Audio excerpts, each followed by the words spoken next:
Jamais sans la grâce, une dévotion matinale proposée par l'Église évangélique de la grâce en collaboration avec l'Institut théologique de Cotonou.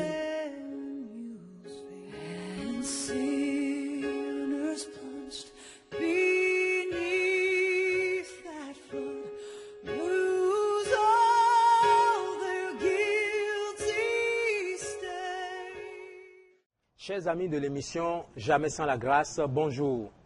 C'est encore un privilège pour moi ce matin de partager une pensée de la parole de Dieu avec vous. Nous allons prier. Seigneur, merci pour ta parole ce matin. Merci parce qu'elle est vraie. Elle est remplie d'amour. Elle nous enseigne, elle nous nourrit. Merci de nous faire du bien encore. En ton nom, nous avons prié. Amen. Nous allons continuer notre série sur notre attitude face à la mort. Nous avons lu un passage dans Josué chapitre 1, le verset 1 et 2, qui dit ceci. Après la mort de Moïse, serviteur de l'Éternel, l'Éternel dit à Josué, fils de Nun, serviteur de Moïse, Moïse, mon serviteur, est mort. Maintenant, lève-toi, passe ce Jourdain, toi et tout ce peuple, pour entrer dans le pays que je donne aux enfants d'Israël.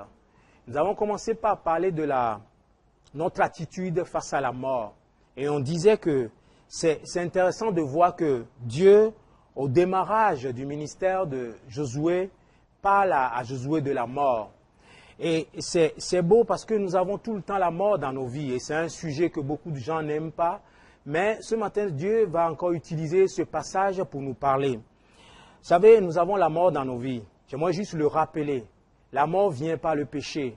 La mort vient par les séparations physiques que nous avons tout le temps. La mort vient peut-être par les difficultés que nous vivons. Vous savez, la mort, c'est l'absence de la vie.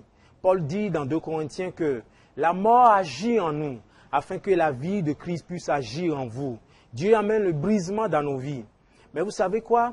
Ce qui nous amène à vivre des grandes choses, c'est notre attitude face à cette mort-là. Et c'est beau que Dieu rappelle cela au démarrage du ministère de Josué. Il lui dit, Moïse est mort. C'est vrai, il y a la mort. Mais il lui a donné tellement de points. Il dit, maintenant, lève-toi, passe ce Jourdain. Et j'aimerais toucher un autre point ce matin. Vous savez, la meilleure attitude face à la mort, c'est de faire des disciples. Et c'est beau de relever ça. Il lui dit, lève-toi, passe ce Jourdain. Toi et tout ce peuple. Passe ce Jourdain, toi et tout ce peuple. Vous savez, la Bible dit qu'il y a plus de joie à donner qu'à recevoir. Nous avons besoin pour être bien, pour avoir la meilleure attitude face à la mort, de penser à l'autre, de penser à quelqu'un qui est de l'autre côté, de penser à quelqu'un à qui on peut juste apporter une parole d'encouragement, quelqu'un à qui on peut partager l'évangile. Vous savez, penser à l'autre, c'est ce qui nous donne la vie. C'est une arme. Et c'est la meilleure attitude qu'on peut avoir face à la mort. Et c'est beau de voir que Dieu parle du discipulat ici, le fait de faire des disciples. Il dit, pas ce Jourdain, toi et tout ce peuple, toi et ce peuple. Dieu ne dit pas à Josué, oui, Moïse est mort, lève-toi. Et maintenant, essaie de devenir un leader seulement. Oui, tu vas devenir un leader, tu vas te lever, tu vas aller, tu vas former des gens. Et tu vas aller de l'autre côté sur la terre promise, pardon. Mais je veux que tu formes des gens. Je veux que tu sois avec d'autres personnes. Et vous savez, des fois, nous n'avons pas la meilleure attitude face à la mort parce que nous ne faisons pas de disciples.